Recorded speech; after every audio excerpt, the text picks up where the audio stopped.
أحييكم بتحية الإسلام تحية طيبة مباركة من عند الله تبارك وتعالى. السلام عليكم ورحمة الله تعالى وبركاته. الحمد لله رب العالمين والصلاة والسلام على أشرف الأنبياء والمرسلين وعلى آله وأصحابه وذرياته أجمعين.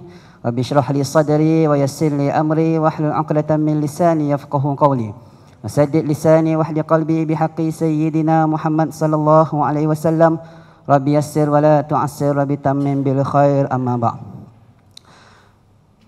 Yang dihormati di panel kita, Prof. Madya Dr. Aznan Hassan, Datuk-datuk, datin-datin, para penonton, sidang jemaah yang dirahmati Allah Subhanahu wa taala. Alhamdulillah, pertama-tama dan selama-lamanya kita manjatkan syukur pada Allah Subhanahu wa taala pada malam ini diberikan kesempatan untuk bersama-sama hadir di ruang legar solat Masjid Al-Ikhlas Seksyen 13.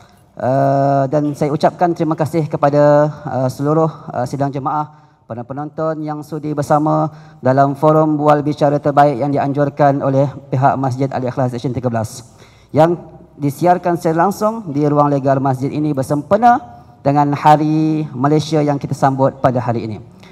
InsyaAllah para penonton yang dirahmati Allah SWT, tajuk forum yang akan kita bincangkan pada malam ini iaitu bertajuk Daulatkan Islam, Agama Negara. Pihak majlis mengucapkan berbanyak-banyak terima kasih dan memanjatkan kesyukuran yang tidak terhingganya pada Allah Subhanahu wa taala kerana bersama-sama dengan kita pada malam ini ahli panel yang cukup luar biasa, ahli panel yang cukup hebat yang berada di hadapan kita baru seorang, insya-Allah seorang lagi akan tiba dalam masa yang terdekat. Jadi saya perkenalkan seorang ahli panel yang berada di sebelah saya ini. Orangnya nampak muda, handsome lagi. Prof. Madya Dr. Aznan Hassan. Lepasan Universiti Al-Azhar, jurusan Syariah Islamiah. Kemudian menyambung pendidikan master beliau di Universiti Cairo dan mendapat keputusan kelas pertama ataupun mumtaz. Kemudian menyambung pendidikan PhD di Universiti Wales, United Kingdom.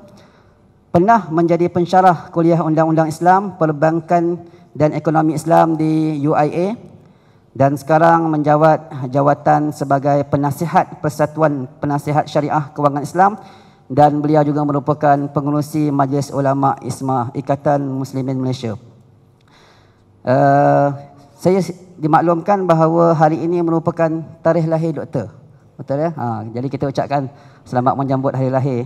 Hari lahir Dr. Aznan bertepatan dengan Hari Malaysia lah. Jadi tahniah diucapkan kepada doktor dan terima kasih kerana sudi bersama-sama dengan kita dalam forum perdana pada malam ini, insya-Allah. Jadi untuk makluman para penonton dan ahli panel, forum kita akan berlangsung sebanyak 3 pusingan.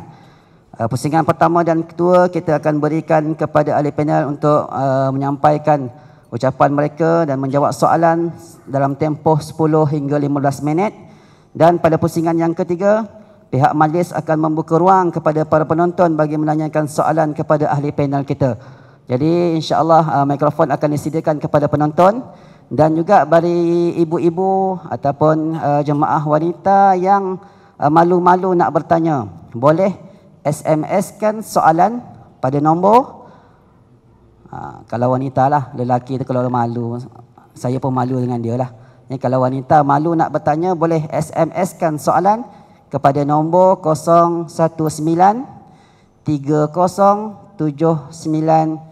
306 019 3079 306. Jadi insya-Allah para penonton yang dirahmati Allah Subhanahu wa taala, tanpa membuang masa kita teruskan pusingan pertama kita yang mana satu-satunya ahli panel kita yang berada di hadapan ini. Saya ingin menanyakan kepada yang berbahagia Dr. Aznan, memandangkan tajuk yang kita ingin bincangkan pada malam ini iaitu Daulatkan Islam, Agama Negara. Jadi menurut pandangan doktor, apakah makna daulat? Apakah makna daulat dan kenapakah Islam itu perlu didaulatkan sebagai agama negara, dan tidak cukupkah sebenarnya agama itu diamalkan oleh individu-individu sahaja? Sebab kita sedia maklum ada kata-kata daripada masyarakat yang mengatakan bahawa Islam itu dah sedia berdaulat. Islam itu dah sedia berdaulat dan ia tidak perlu unsur-unsur luar untuk didaulatkan. Jadi adakah benar ucapan mereka itu? Jadi saya persilakan kepada yang berbahagia Dr. Aznan untuk menjawab soalan ini. Dipersilakan Dr. Warahmatullahi wabarakatuh. Alhamdulillah wassalatu wassalamu ala Rasulillah wa ala alihi wa sahbihi wa man tabi'ahu wa nasarahu wa wala.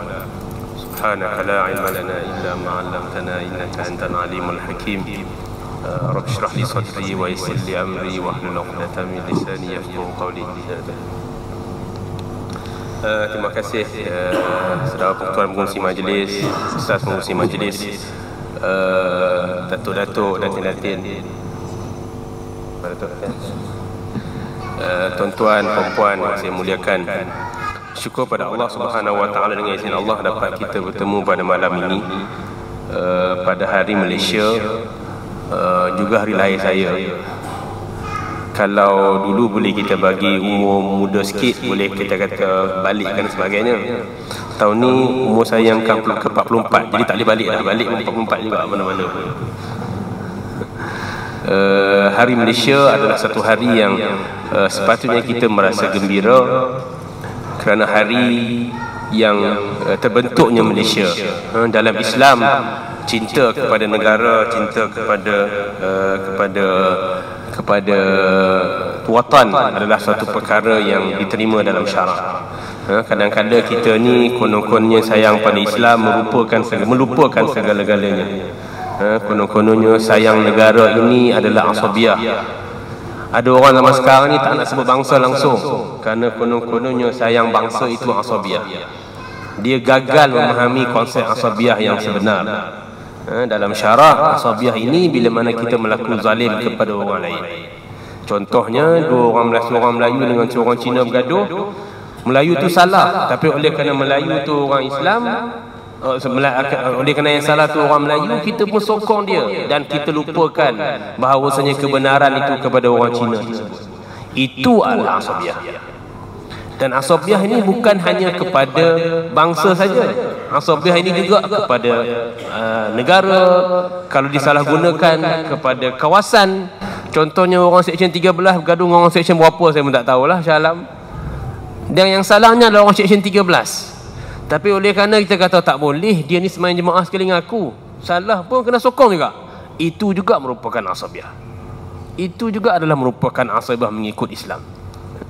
Jadi hubul watan ini, sayang kepada negara ini, bukanlah satu perkara yang dikeji dalam syarak. Ianya satu perkara yang tidak bertentangan dengan syarak.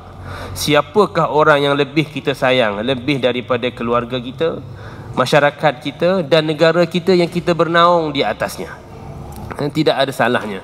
Syukur pada Allah Subhanahu Wa Taala, dengan izin Allah dapat kita bertemu pada malam ini, pada hari di mana kita meraihkan Hari Malaysia. Satu perkara yang menjadi pada saya ibadah juga, bila mana kita mengingati Hari Malaysia ini dengan cara yang bertepatan dengan syarak, mengadakan ceramah dan sebagainya. Ini adalah perkara-perkara yang bertepatan dengan syarak. Persoalannya yang kita bincangkan pada malam ini adalah mendaulatkan Islam sebagai agama negara. Kenapa dan mengapa, dan apakah cara-cara untuk mendaulatkannya, dan apakah cabarannya? Saya rasa ini kita buat di masjid, dan saya rasa tuan-tuan pun tak naklah dalam bentuk yang berat sangat, saya rasa. Jadi kita bincang dalam bentuk yang memahamkan kita, dan dalam bentuk memberi kebaikan. Apa makna daulat? Saya orang Penang. Kalau orang utara ni dia kata tak tahan dolat. Maksud tak tahan dolat ni macam-macam lah maksud dia. Tapi apakah maksud daulat dalam kefahaman yang sebenar? Ada orang mengatakan daulat ini dengan maksud daripada perkataan Arabnya daulah. Dalam perkataan Arabnya daulah. Ada mengatakan dia merupakan daripada perkataan asal tunjang Melayu yang diambil dari bahasa Arab, membawa maksud yang banyak.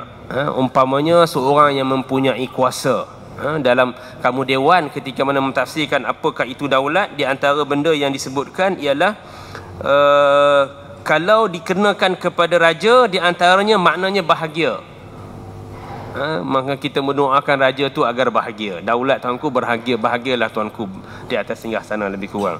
Salah ke? Tak salah juga. Mendoakan kebaikan kepada orang tak ada salah dari segi syarak. Yang kedua mungkin bermaksud benar. Maksudnya raja itu benar. Ini perlu dilihat dalam konteks yang betul. Kalau dalam segala perkara kita nak nyatakan dia benar, tak ada salah langsung, itu juga tidak betul, kerana dia adalah manusia macam kita juga.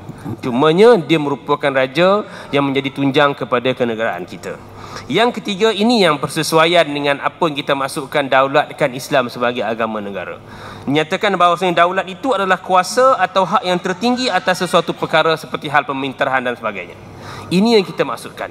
Yang kita nak ambil daripada daulatkan Islam sebagai agama negara ini adalah bagaimana untuk kita meletakkan Islam sebagai suatu asas kenegaraan, menjadikan Islam ini sebagai tunjang kepada negara Malaysia, tunjang kepada pembentukan, tunjang kepada perjalanan negara Malaysia. Islam bukan sebagai agama doa.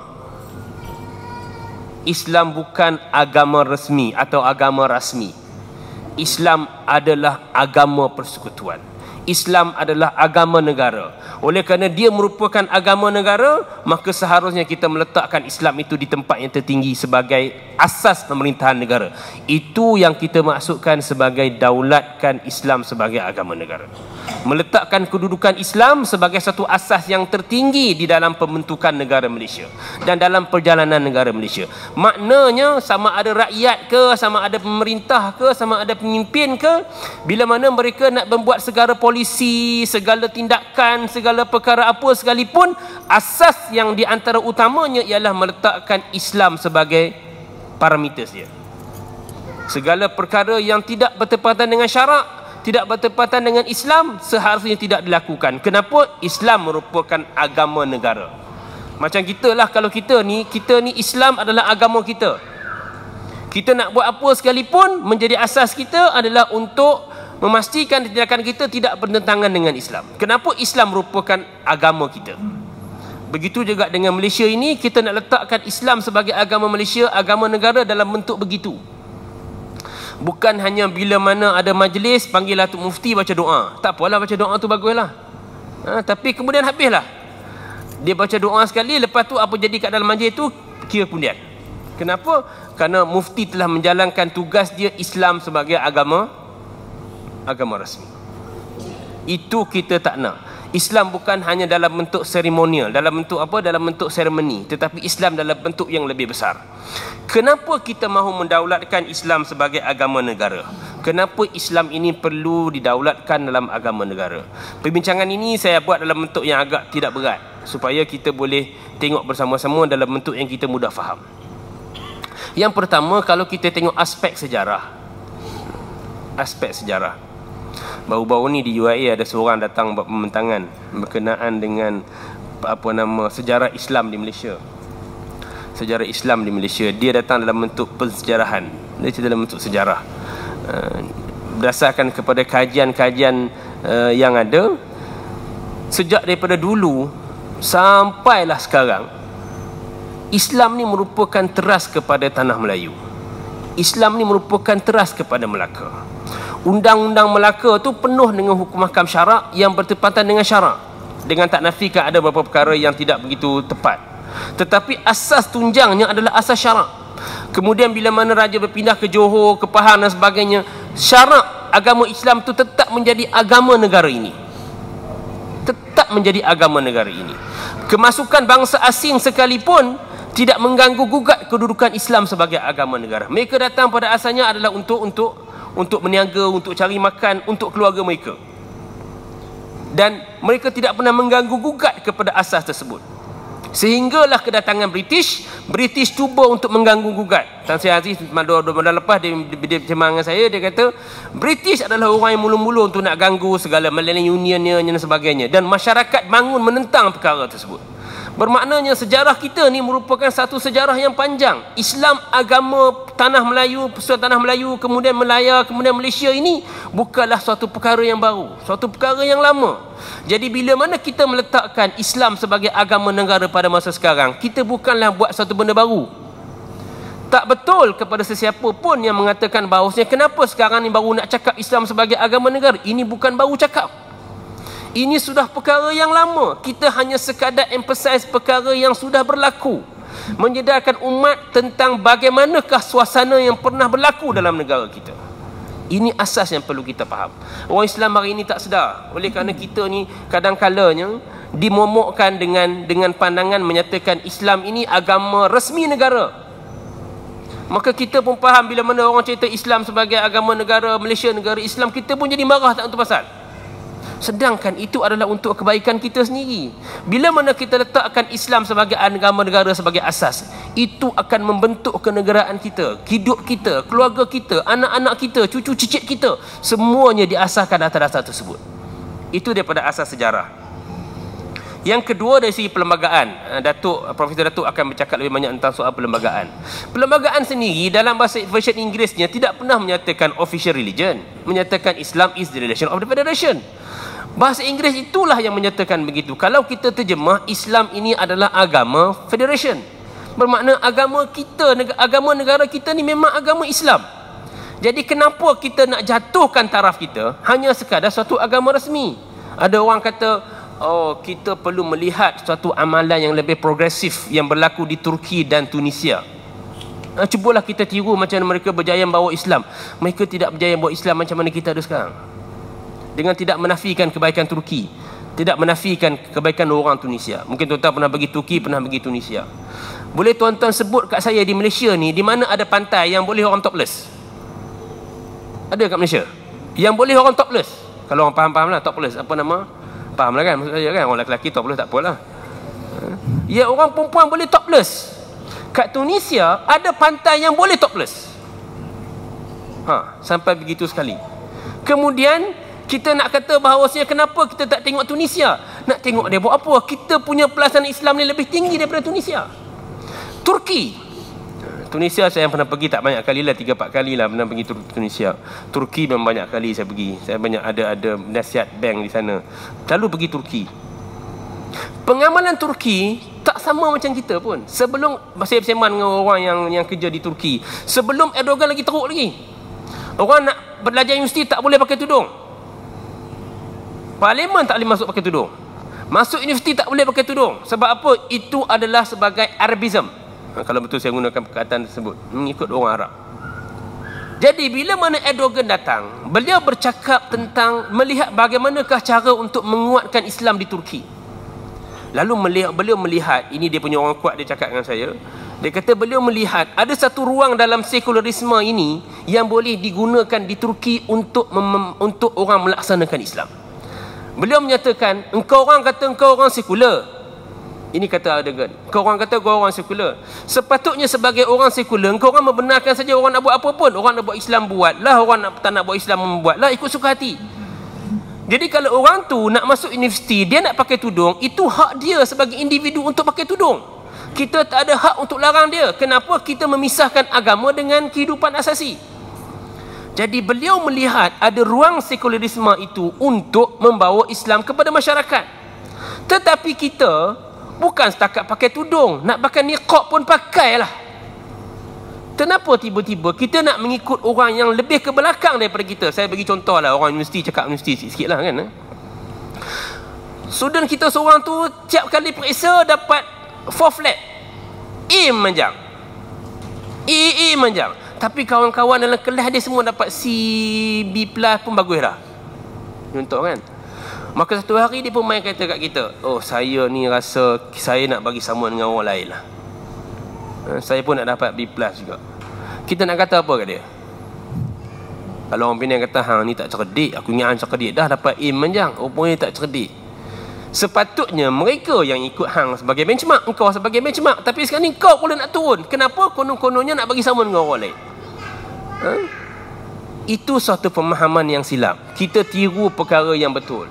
Tunisia sepatut melihat kita bagaimana kita nak mengamalkan Islam. Kalau tuan-tuan pergi Emirates, UAE sebagai contohnya, satu perkara yang mereka respect kepada Malaysia ni, dalam keadaan kita yang macam ni sekalipun, mereka respect juga. Dia kata bagaimana orang Melayu, orang Malaysia Islam ini boleh bergerak maju dalam masa yang sama kuat pegangan Islamnya. Sedangkan kami kat UAE ni, bila mana kami maju, kami cuba untuk maju, kami telah leburkan segala-galanya. Salah seorang amir dia cembang masa satu majlis makan di Raja, dia kata bagaimana kami di UAE ni kami mencari formula untuk bergerak maju, tapi dalam masa yang sama preserve kami punya Islam kami ni. Kami struggle untuk mendapat perkara tersebut. Kita boleh buat di Malaysia. Kenapa kita dalam bentuk sekarang untuk nak menolak perkara tersebut? Itu dari segi perlembagaan. Datuk akan lebih cerita lebih panjang lagi. Yang ketiga, dari sifat Islam itu sendiri. Dalam sebuah hadis hasan, sebahagian ulama menyatakan hadis itu merupakan hadis hasan. Sebahagian menyatakan ini merupakan suatu mauquf kepada Ibnu Abbas. Rasulullah menyatakan atau Ibnu Abbas menyatakan al-Islamu ya'lu wa la yu'la alaih. Islam itu tinggi dan tidak ada lebih tinggi daripada Islam. Dan bila mana kita menyatakan begitu, demografik yang ada di Malaysia, orang Islam adalah 60% buat masa sekarang. Kalau kita tengok the growth of population, orang Islam akan lebih banyak. Kenapa orang Islam ni beranak banyak? Ini hakikatnya, alhamdulillah lah, baguslah. Tuan-tuan pun kena ada, kalau boleh beranak lagi. Kalau tak boleh beranak, suruh anak beranak banyak-banyak. Di Singapura, di antara problem yang kerajaan Singapura problem adalah imbalance dari segi growth of population. Sebab orang Islam ni beranak banyak. Memang orang Islam ni mana-mana, orang Melayu lah terutamanya, memang jenis beranak banyak kot. Jadi kalau kita go for the growth of population, masa akan datang orang Islam akan lebih ramai lagi. Akan sebab kita punya growth of population, kita punya perkembangan populasi kita lebih laju berbanding dengan bangsa-bangsa yang lain. Kalau itu keadaannya, dan Islam itu yang kita pegang adalah bukan satu perkara yang pelik dan perkara yang payah untuk kita meletakkan bahawasanya Islam ini sepatutnya menjadi agama negara, kerana majoriti umat yang berada, majoriti masyarakat yang berada di negara ini adalah orang Islam, dan orang Islam sekarang membawa kefahaman untuk kembali kepada Islam yang sebenar. Ada orang buat study baru ni, study bagaimana how Malaysian identify themselves, dan kebanyakan orang Melayu identify themselves as Muslim first. Apa buktinya? Menunjukkan orang Islam ni sebenarnya sekarang ni, orang Melayu kita yang beragama Islam ini adalah suatu golongan yang melihat bahawasanya untuk dia hidup sempurna di Malaysia, dia seharusnya menjadi seorang Muslim yang baik. Bagaimana tuan-tuan nak jadi seorang Muslim yang baik kalau negara ini bukan sebuah negara yang berpaksikan kepada Islam? Bagaimana? Dengan keadaan sekarang pun kita berhadapi berbagai masalah. Anak-anak buka komputer saja, tekan saja, macam-macam keluar. Itu benda yang basic sangat. Kalaulah kita tidak meletakkan agama Islam ni sebagai paksi kepada pemerintahan Malaysia, suasana akan lebih hancur lebur.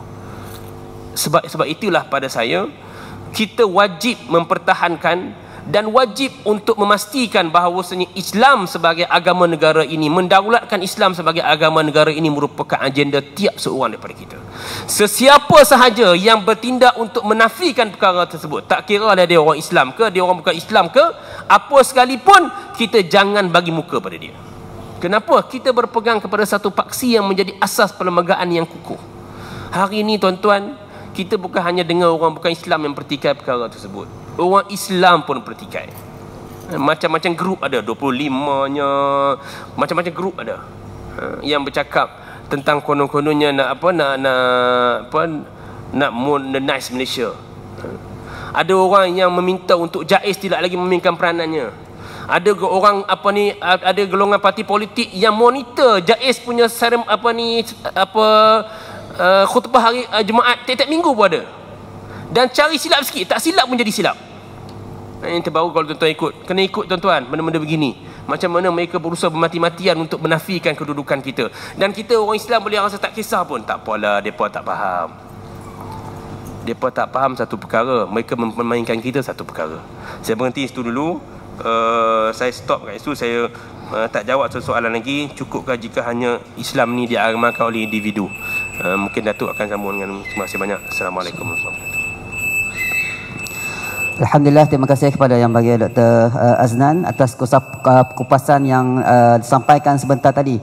Bermakna tuan-tuan, penonton-penonton yang dirahmati Allah SWT, bagi kita, setiap kita perlu memainkan peranan bagi mendaulatkan Islam di tanah air kita, memartabatkan dan mengangkat agama ini di tempat yang selayaknya, iaitu yang tertinggi di dalam negara kita.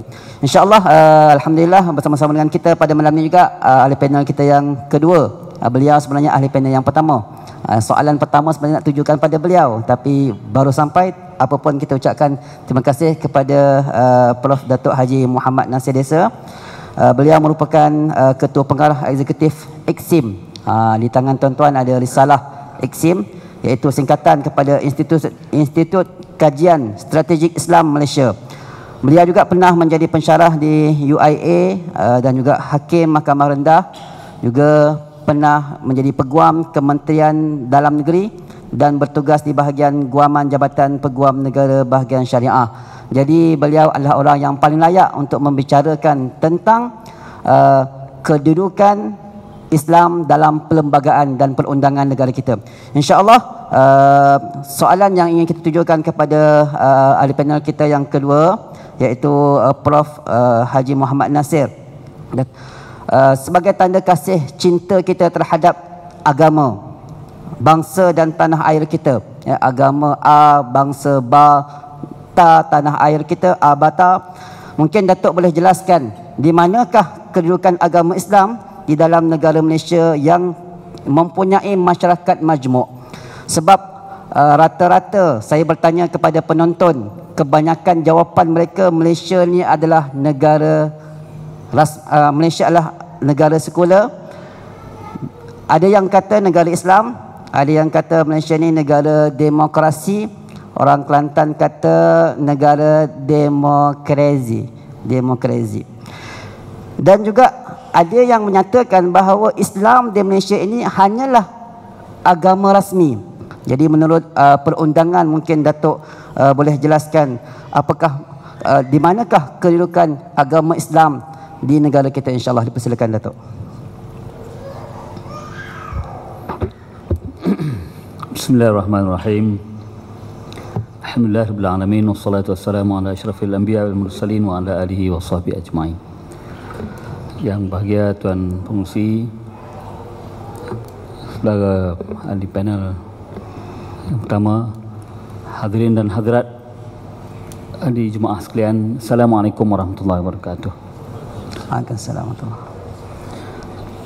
Saya ada mengedarkan risalah yang diterbitkan oleh institut saya, Institut Kajian Strategi Islam. Risalah ini bernama DIAN, D-I-A-N. Dia bukan majalah DIAN yang terbitan Kelantan tu, tapi nama dia samalah. DIAN ini bermaksudnya kependekan ataupun short form kepada Daulatkan Islam Agama Negara.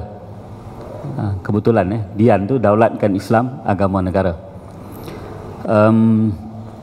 Ada beberapa fakta yang sering menjadi kekeliruan. Kita nyatakan secara ringkas. So dalam program yang dianjurkan oleh IKSIM ni, kita menganjurkan kursus-kursus. Kita panggil kursus transformasi pemikiran Islam ataupun terapi. Transformasi pemikiran Islam, terapi. Tuan-tuan boleh tengok terapi itu apa maksudnya di muka surat 2 risalah ini ada dihuraikan. T itu maksudnya apa? Terapkan kesedaran bahawa Islam adalah agama negara. That's T yang pertama. R, rasakan kecintaan kepada Hifzuddin. Hifzuddin bermaksud memelihara agama. Yang ketiganya, awas sekularisme, liberalisme dan pluralisme, agenda penghakis akidah Islam yang meruntuh kedaulatan negara. P, perpaduan ummah mesti berteraskan kepada kecintaan kepada agama negara.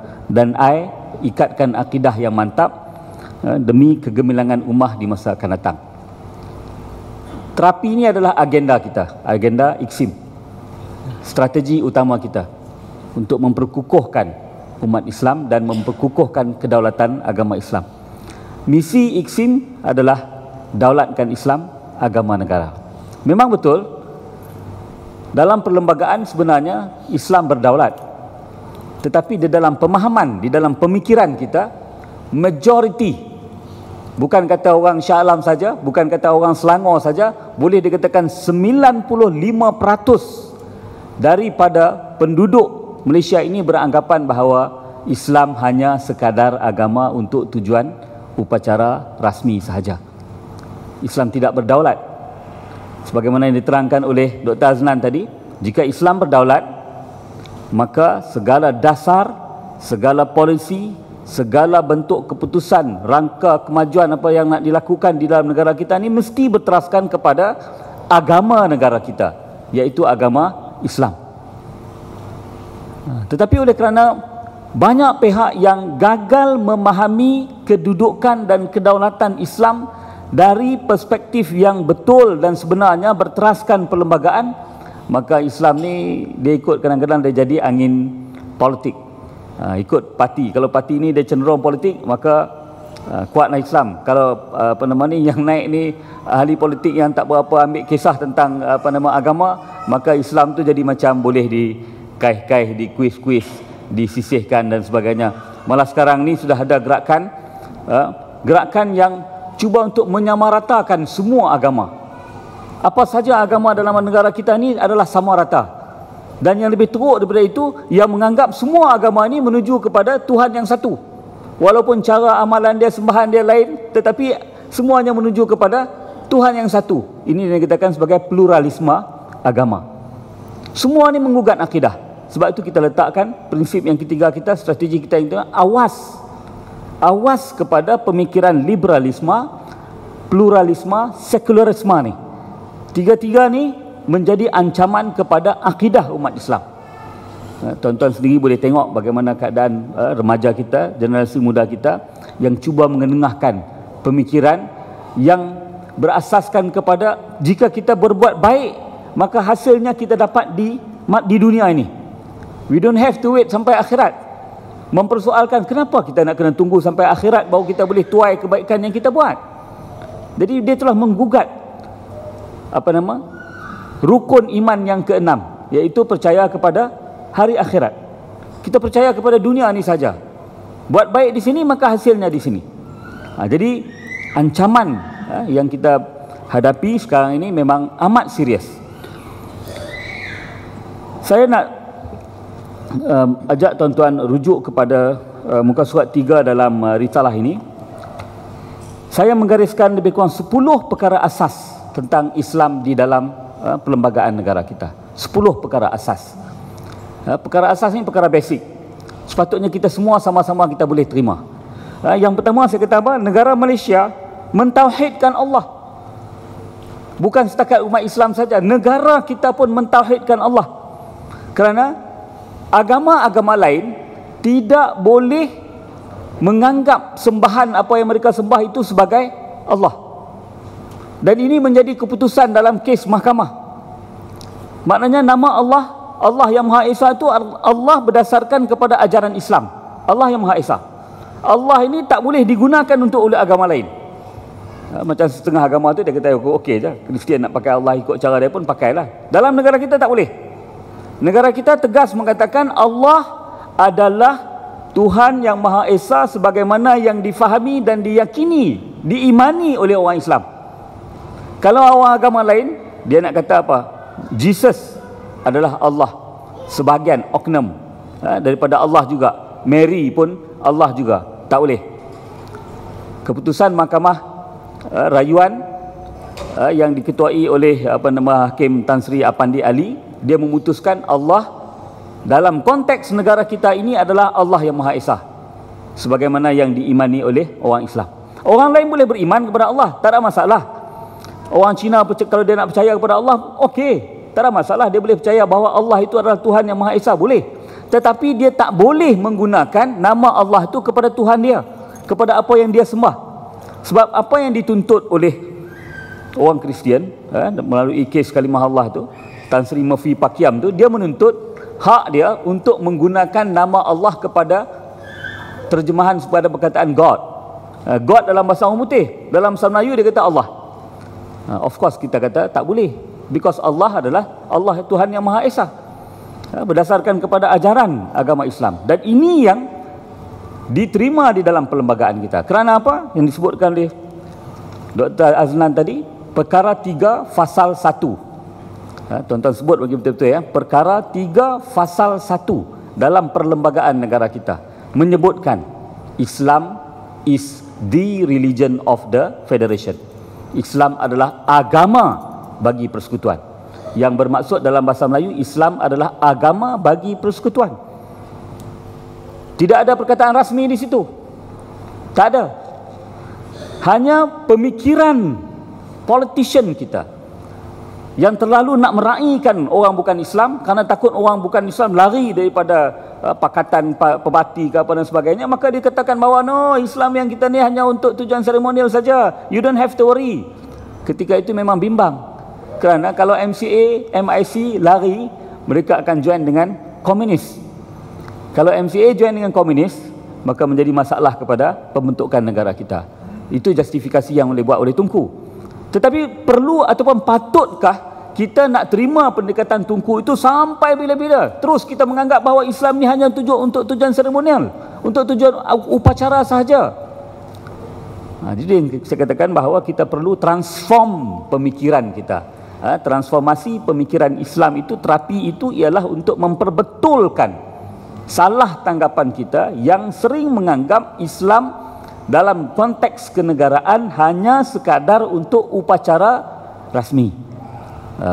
Dekat Ramadan adalah musabaqah.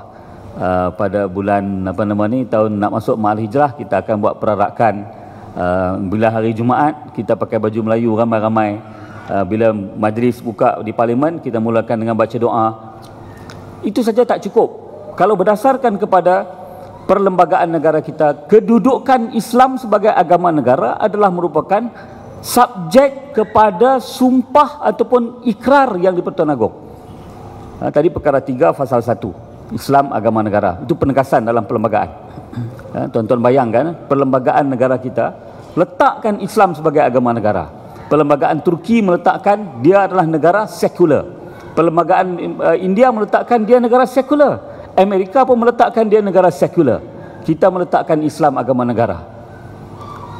Tetapi ramai lagi di antara kita masih yang duk menganggap bahawa negara kita adalah negara sekular. Duk menganggap, anggapan saja, assume. Kenapa? Kerana kita pernah dijajah oleh British. How come kita yang menegaskan dalam perlembagaan kita, negara kita adalah negara Islam, negara yang beragama Islam, dan yang keduanya, perkara 37 pasal 1 mewajibkan kepada ketua tertinggi negara. Bukan kepada Perdana Menteri, bukan pada menteri saja, kepada ketua tertinggi negara yang di-Pertuan Agong. Yang di-Pertuan Agong ni bukan kata dia suka-suka, dia sengaja-sengaja nak pergi bersumpah. Dia diwajibkan oleh perlembagaan untuk bersumpah. Apa dia sumpah? Sumpah dia terkandung dalam jadual keempat perlembagaan. Dia mesti melafazkan sumpah yang berbunyi wallahi wabillahi watallahi. Ini sumpah yang diwajibkan oleh perlembagaan ni. Hak perlembagaan yang kita kata perlembagaan sekular, perlembagaan Taurut ni, perlembagaan ini mewajibkan yang di-Pertuan Agong bersumpah atas nama Allah untuk memelihara agama Islam pada semua masa. Ini terkandung dalam perkara 37. Dan ini yang saya sebutkan yang kedua tadi, mewujudkan rasa cinta kepada Hifzuddin. Ada setengah orang kata, pasal pula nak cinta Hafizuddin? Saya kata bukan Hafizuddin. Hifzuddin bermaksud memelihara agama. Prinsip maqasid syariah yang pertama adalah Hifzuddin, memelihara agama. Itu prinsip maqasid yang pertama. Dan prinsip ini terkandung di dalam perlembagaan negara kita. Sudah ada dalam perlembagaan negara kita. Jadi kita tak perlu nak katakan bahawa kita kena tengok kena ambil majoriti orang negara kita umat Islam, maka negara kita negara Islam. Tak perlu. Kita tengok hanya kepada perlembagaan. Because perlembagaan ini adalah identity card ataupun kad pengenalan yang memperkenalkan negara kita ini adalah perlembagaan. Perlembagaan ini yang menubuhkan negara kita. Kalau perlembagaan ini tak ada, maka negara kita tak wujud. Kita kekallah dalam asal usul dulu, Selangor dengan Selangor, Pahang, Perak dengan Perak. Tetapi perlembagaan ini yang menyatukan, yang mempersekutukan negara kita. Sebab itu perlembagaan kita nama Perlembagaan Persekutuan. Perlembagaan Persekutuan ini menggariskan prinsip-prinsip negara ini. Dan prinsip antara yang paling awal sekali, prinsip hal berkenaan dengan agama negara. Jadi pada saya, segala cabaran dan sebagainya yang kita hadapi yang berkaitan dengan agama, kita hanya rely kepada apa yang terkandung dalam perlembagaan. First round dulu kita kalah di peringkat Mahkamah Tinggi. Seorang hakim Cina yang beragama Kristian bernama Lau Bilan. Dia yang menghakimi kes Karimah Allah tu pada peringkat Mahkamah Tinggi. Saya kalah first round.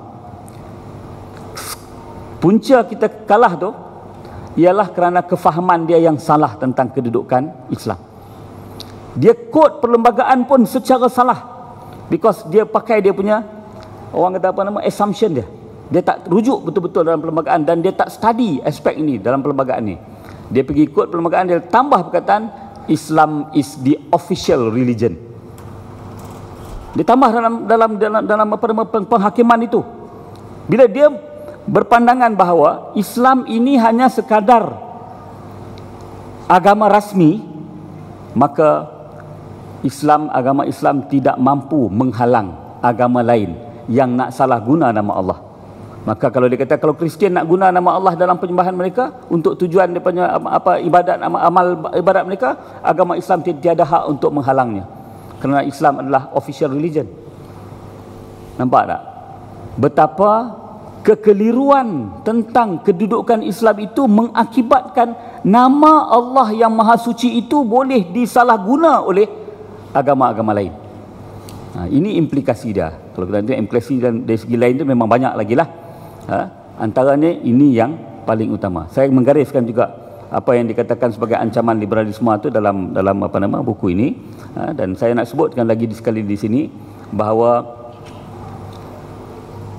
masalah ataupun punca utama di kalangan apa nama ni masyarakat kita adalah kita terlalu terikut-ikut dengan pemikiran dan pendekatan peguam-peguam yang dilahirkan daripada London, daripada apa nama ni negara-negara luar, peguam-peguam bukan Islam. Disebutnya dengan slang dia tu kita jadi terpegun. Malaysia is a secular democratic state with Islam as the official religion. Oh, kita kata betul lah, sungguh lah. Academician kita pun sampai terpegun dengan slang English para peguam ni. Kita tak tengok dalam ungkapan itu terdapat orang kata apa, racun yang sangat berbisa yang merosakkan pendirian kita kepada negara kita. Tuan-tuan tengok Malaysia is a secular democratic state. Perkataan sekular tidak ada dalam perlembagaan. Demokratik pun tidak ada dalam perlembagaan. With Islam, Islam ada lah. Satu ada, Islam ada dalam perkara 3. Official religion tidak ada. The religion ada. Jadi maknanya daripada 4 sekular, demokratik, Islam, official religion 4 ni, hanya satu saja yang bertepatan dengan perlembagaan, Islam. Yang 3 lagi tu out.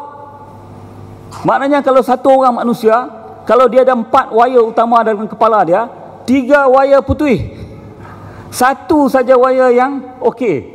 Orang Kedah panggil kalau tak apa-apa betul ni dia panggil 3 suku. Yang ni 3 suku tak betul tuan-tuan. Suku saja yang betul. Jadi maknanya yang peguam-peguam bukan Islam, peguam-peguam Islam pun yang duk menganggap bahawa negara ini negara secular democratic state ni sebenarnya orang suku je. Bukan kata orang 3 suku. Jadi kita ni jadi pak turut kepada orang yang 3 sukunya tak betul pemikiran dia. Tidak berasaskan kepada perlembagaan.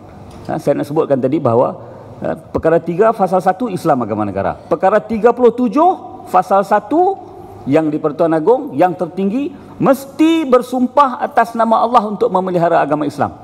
Dan sumpah baginda ini terikat ataupun mengikat menteri ke, pegawai-pegawai ke, kaki tangan ke, semua yang terlibat dalam pemerintahan negara terikat dengan sumpah yang di Pertuan Agong. Kerana dia ketua tertinggi, ketua eksekutif tertinggi dan everybody kena menjalankan tugas atas nama Seri Paduka Baginda. Sampai sampul surat pun ada tulis urusan Seri Paduka Baginda. Everybody terikat. Umat Islam lagi lah kita terikat. 58 tahun kita merdeka, kalau kita tak sedar bahawa kita terikat dengan sumpah yang di Pertuan Agong tu, kita kena kaji baliklah. Renung-renung balik. Maknanya bukan kata duk tunjuk orang lain saja yang ada kewajipan untuk memelihara agama Islam, kita sendiri pun. Bukan agama Islam hanya untuk diri kita sahaja, tetapi untuk kenegaraan kita juga, untuk generasi akan datang, untuk kejiranan kita, untuk masyarakat kita. Wallahu a'lam bishawab. Terima kasih kepada Baginda Datuk Haji Muhammad Nasir di atas kupasan dan huraian yang disampaikan kepada kita. Jadi sidang penonton yang di hadapan saya, yang sebelum ni saya pernah bertanya, Islam itu agama apa pada kedudukan di negara kita? Rata-rata jawapan yang saya dapat ialah Islam agama rasmi. Jadi selepas ni kita dapat ubah minda kita, kefahaman kita bahawa Islam bukanlah agama rasmi negara. Bahkan Islam adalah agama persekutuan dan agama negara. Satu soalan Datuk. Datuk cerita tadi bahawa Islam adalah agama negara. Soalan saya, apakah pandangan Datuk bersetuju bahawa Malaysia adalah negara Islam? Pendek aja Datuk. Saya tanya balik, pengurusi boleh tak? Tak boleh. Tuan pengurusi agama apa? Saya agama Islam. Doktor agama apa? Agama Islam. Jadi tuan pengurusi beragama Islam, doktor pun beragama Islam. Jadi tuan pengurusi seorang Islam. Ustaz pun, doktor pun seorang Islam. Sama macam tuan-tuan yang saya pun. Saya seorang yang beragama Islam. Jadi saya seorang Islam kan? Jadi, kalau negara kita sebuah negara yang beragama Islam, yang menganut agama Islam, maka negara kita adalah negara Islam. Pasal apa kita nak takut pula kita nak kata negara Islam? Soal kita memenuhi ataupun tidak ciri-ciri kewajipan negara Islam itu soal kedua. Soal itu yang kita kena perjuangkan dan kita kena tuntut. Jadi kalau kita tuntut berasaskan kepada apa dan perlembagaan, itu asas kita. Pasal apa pula kita tak mau mengaku pula, mentang-mentang kata kerana sekarang ni kita tak penuhi tuntutan Islam dan kita pun mengaku, oh sekular lah. Sekular lah pasal dekat sini ada kilang arak. Sekular lah kita. Sepatutnya kita kata, oleh kerana perlembagaan kita meletakkan negara kita negara Islam, tak sepatutnya ada kilang arak. That's the way kita argue.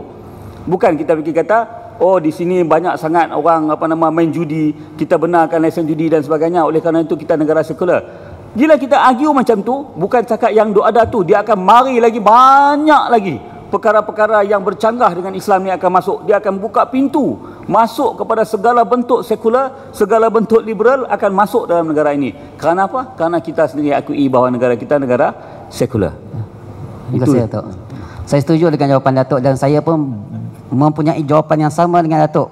Cuma bila saya bagi jawapan kepada penonton, kepada jemaah, mereka tak percaya. Siapalah Ustaz Rizal. Tapi bila yang bercakap tu Datuk sendiri yang memang pakar perlembagaan dan perundangan, jadi harap tuan-tuan terimalah jawapan Datuk sama macam jawapan saya. Jadi tuan-tuan, seperti mana yang Datuk jelaskan bahawa Islam adalah agama negara dan agama persekutuan. Islam bukan agama rasmi.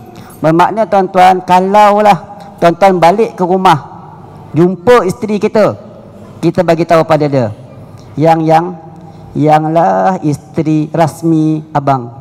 Agak-agak apa jawapan isteri kita? Dia akan beranggapan bahawa maknanya suami aku ni ada isteri yang tak rasmi. Yang rasmi aku. Isteri yang tak rasmi tu siapa dia pula? Jadi tuan-tuan, maknanya begitulah. Kedudukan Islam di negara kita merupakan agama, satu-satunya agama yang diiktiraf, agama negara dan agama persekutuan, dan agama-agama lain berhak untuk diamalkan di negara kita. Tetapi yang tertinggi, yang perlu didaulatkan, yang perlu dimartabatkan dan diangkat adalah agama suci kita. Jadi ahli panel, insya-Allah kita akan beralih kepada pusingan yang kedua. Saya beralih kepada yang bahagia Prof Dr. Aznan. Soalan saya Prof, apakah dan bagaimanakah usaha-usaha untuk mendaulatkan Islam sebagai agama negara, dan peranan siapakah sebenarnya, peranan bangsa, peranan masyarakat, peranan pemimpin atau siapa? Bagaimanakah dan apakah usaha-usaha untuk mendaulatkan agama Islam sebagai agama negara? Silakan Prof.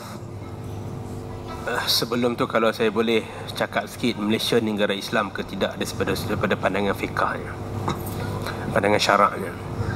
Ulama-ulama ketika mana mentafsirkan apakah itu Darul Islam ataupun Daulah Islamiah, ataupun bahasa kitanya kita panggil negara Islam lah, mereka mempunyai banyak tafsiran-tafsiran. Tafsiran yang pertama ialah jika sekali negara itu pernah menjadi negara Islam dan hukum hakam Islam pernah dilaksanakan di negara tersebut, negara tersebut akan berterusan menjadi negara Islam walaupun setelah ditawan dan dijajah oleh orang bukan Islam. Kalau kita berdasarkan kepada definisi ini, of course Malaysia ni adalah sebuah negara Islam. Kenapa? Kerana dulu kita merupakan sebuah negara Islam. dan dijajah oleh British ke, dijajah oleh siapa ke, walaupun orang nak kata hukum hakam Islam tidak berlaku dengan sempurna sekalipun, dia oleh kerana berdasarkan tafsiran tersebut dia tetap menjadi negara Islam. Yang kedua, tafsiran kedua adalah di mana pemerintahnya mesti pemerintah Islam. Tadi Datuk telah bercakap panjang tadi peranan yang di-Pertuan Agong. Kalau kita kata peranan Pertuan Agong itu sebagai ketua negara, maka ketua negara kita ni sampai bila-bila pun akan jadi orang Islam. Dan sebab itulah pentingnya kita wajib mempertahankan raja tersebut. Bukan batang tubuh dia sangat, tetapi dia punya sistem, dia punya mekanisme, itu yang penting untuk memastikan bahawasanya Islam akan terlaksana bersama-sama dengannya. Kalau kita berdasarkan kepada tafsiran yang kedua ini, negara kita merupakan sebuah negara Islam. Tafsiran yang ketiga adalah negara Islam ialah negara diperintah oleh umat Islam, berlaku syiar Islam dan orang Islam boleh melaksanakan Islam tanpa rasa takut dan tidak ada sebarang usaha mengganggu-gugat mereka. Kalau itu tafsiran itu juga, kita adalah sebuah negara Islam. Kenapa? Pemerintah Islam, syiar Islam terlaksana dengan open. Hodoh-hodoh TV kita pun setiap kali azan akan ada azan. Kemudian program agama banyak dalam TV, di samping program-program yang lain. Program agama banyak dalam TV. Dan kita nak buat apa, masjid ke apa ke, tak ada masalah. Nak buat korban ke apa ke, tak ada masalah. Kadang-kadang orang kacau-kacau sana sini. Itu kita kena pertahan. Lemahnya kita menyebabkan orang makin mengugat kita. Ada juga tafsiran-tafsiran lain. Tetapi kalau kita berdasarkan tiga tafsiran ini, Malaysia ada hakikatnya adalah merupakan sebuah negara Islam. Sebuah negara Islam. Okey, timbul soalan. Datuk kata tadi, timbul soalan yang timbul, macam mana kita nak kata kita negara Islam, banyak maksiat, banyak benda-benda mungkar berlaku dalam negara kita. Saya tanya tuan-tuan, kalau seorang tu telah mengucap syahadah, kemudian dia melakukan maksiat, dia berzina, tak apa contoh dia berzina, dia minum arak, dia buat apa? Dia makan riba, dia buat apa lagi? Dia mencuri, dia bunuh orang even. Adakah dia menjadi kafir? Dia tidak menjadi kafir. Dia adalah seorang Muslim yang asi. Jadi apa yang kita perlu kata pada dia, kita tak kata engkau ni kafir. Tidak, engkau ni seorang Muslim, jadi hiduplah sebagai seorang Muslim. Begitu juga negara kita, dengan segala tafsiran-tafsiran ulama', kalau kita itu nak jadikan itu sebagai asas, Malaysia adalah sebuah negara Islam. Segala kesalahan yang ada, pelanggaran hukum syarak, sepatutnya menjadi hujah dan tanggungjawab ke atas kita untuk membetulkan. Tengok ada kilang arak, fikir macam mana untuk nak pastikan satu masa nanti benda tu akan terhapus.